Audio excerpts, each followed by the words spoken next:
Hi guys, welcome back to my channel. My name is sekgabosesela, aka a flower that never wilts, and this is a channel where people living with HIV and those affected by HIV come together to own their situations, own their happiness, and just work together to try and bring fight HIV, to bring impact in the world.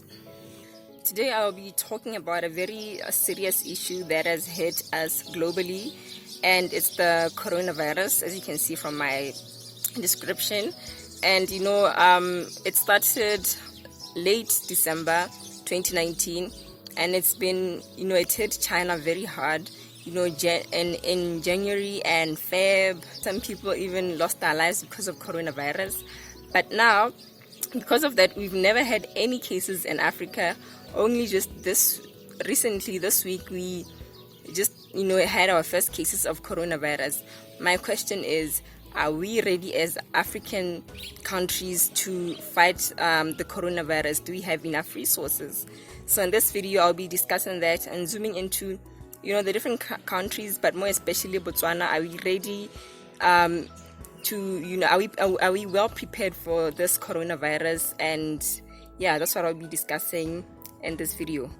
So just the other day, I was listening to radio on Boader FM, and Dignash was saying that how this whole coronavirus thing, it feels like a deja vu.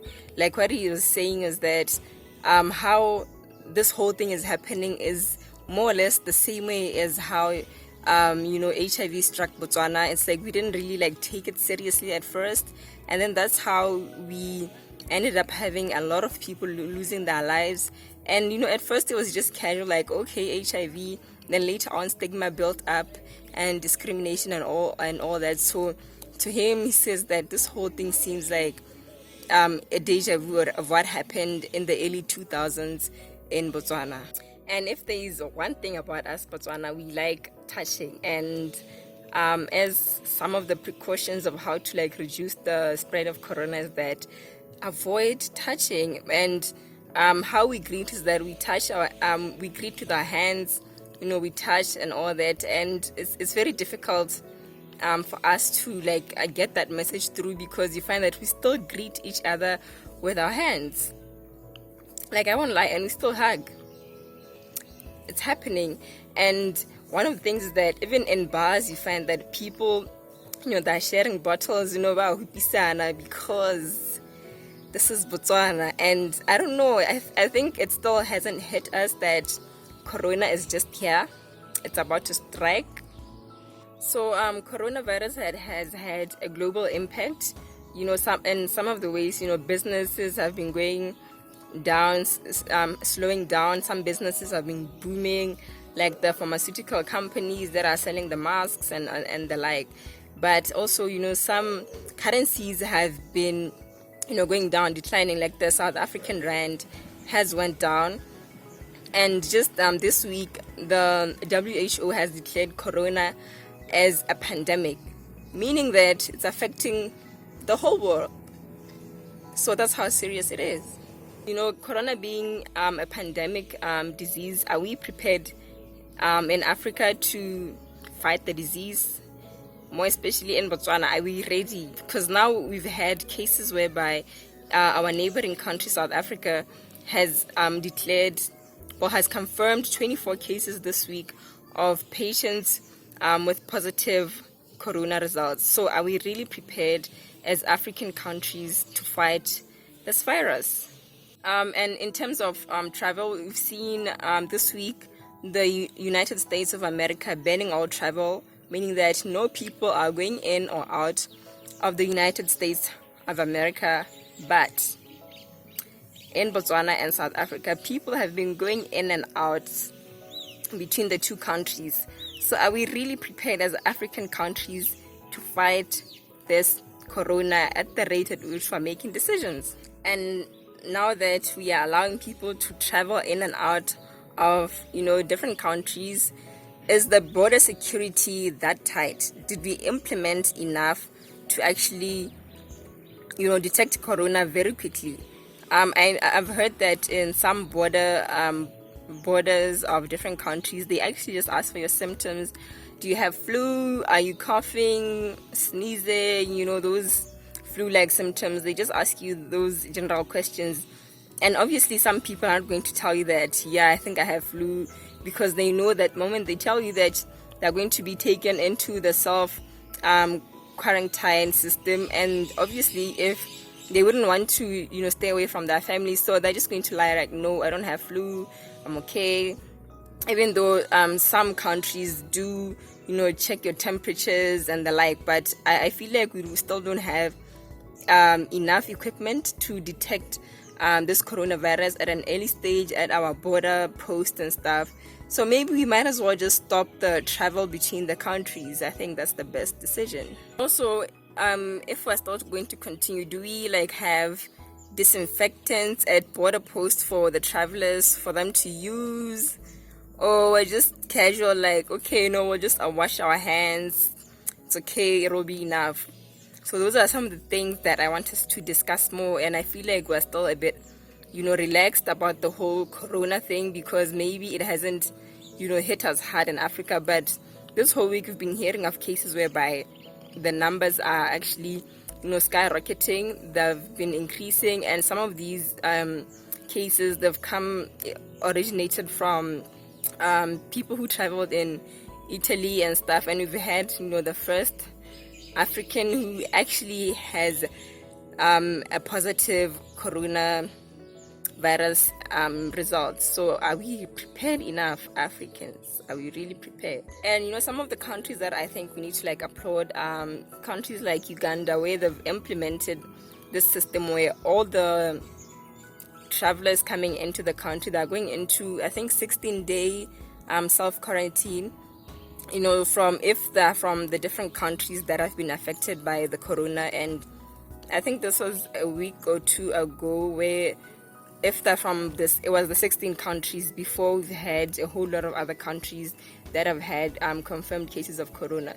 So all the people who were from those countries actually had to stay 14 days or 16 days, I'm not sure, from be in contact with people and stuff. And that, I think we need to applaud that, and maybe we too, as the different African countries, could implement that. Are we ready in Botswana? Do we have enough funds or resources for us to get the enough masks for people to use, sanitizers, and enough that even people in rural areas are going to get those without having to pay? Or if we're to prevent this corona, we need to have the equipment or the necessary resources for us to use to prevent the spread of corona or minimize the spread of corona. But do we have enough in Botswana to cover everyone to the point where people can be given for free?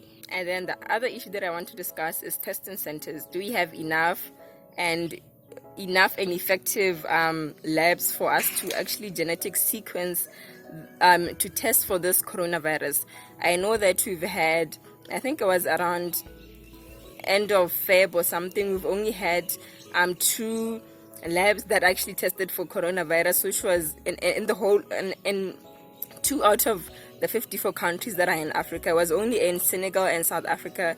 And recently they've built around 33 labs in the different African states, because after WHO has said that we need to have these labs, for people to actually test for themselves and to get effective results. I want us to talk about the self-quarantine system.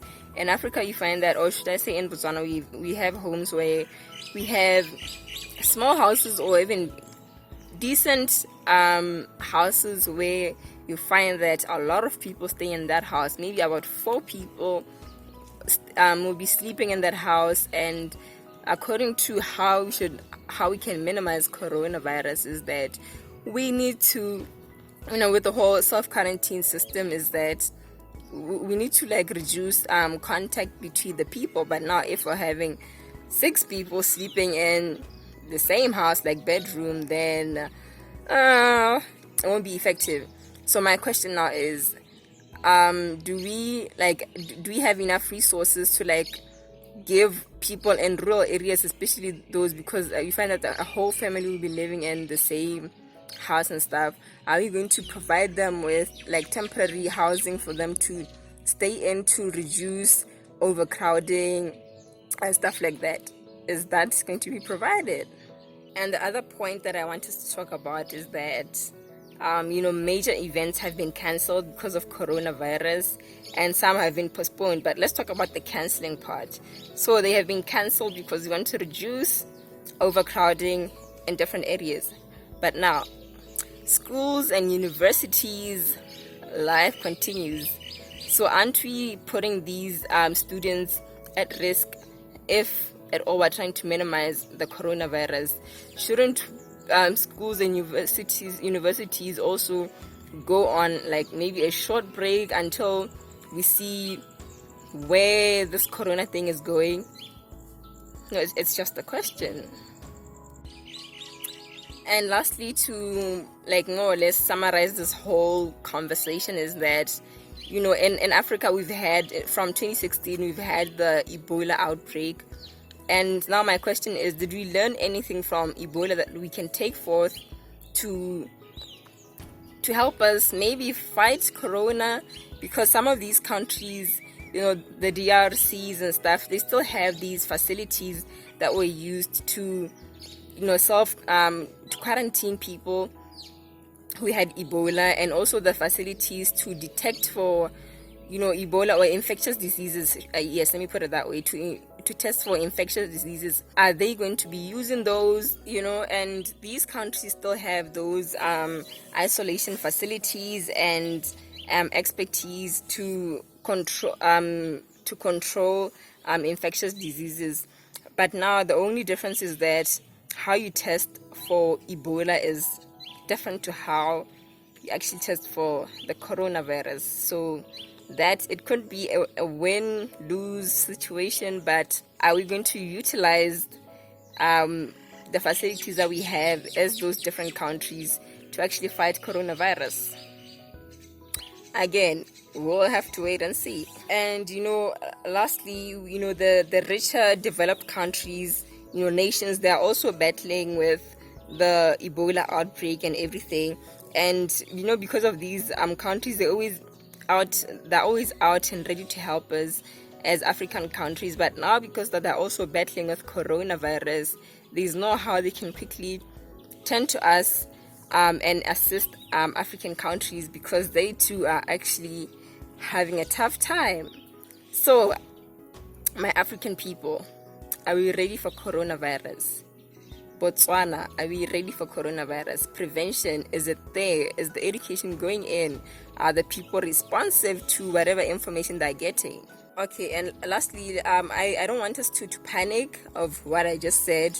I just want us to, implement the right measures to actually, reduce the spread of the coronavirus and, protect ourselves as people, as African nationalities, protect ourselves from coronavirus. And with that said, thank you so much for watching this video. I'll see you on my next video, where I'll be talking about, the impact of coronavirus to people living with HIV. Should we be scared? How is this whole corona thing going to affect us as people living with HIV? So thank you so much for watching this video. I hope that you get to listen and understand to some of the critical issues that we need to look into and take action while we still have the time to fight coronavirus. And yeah, if you haven't subscribed to my channel, please click the subscribe button and join my bouquet of beautiful flowers. And yeah, I'll see you on my next video. But most importantly, let's take care of ourselves. Thank you so much.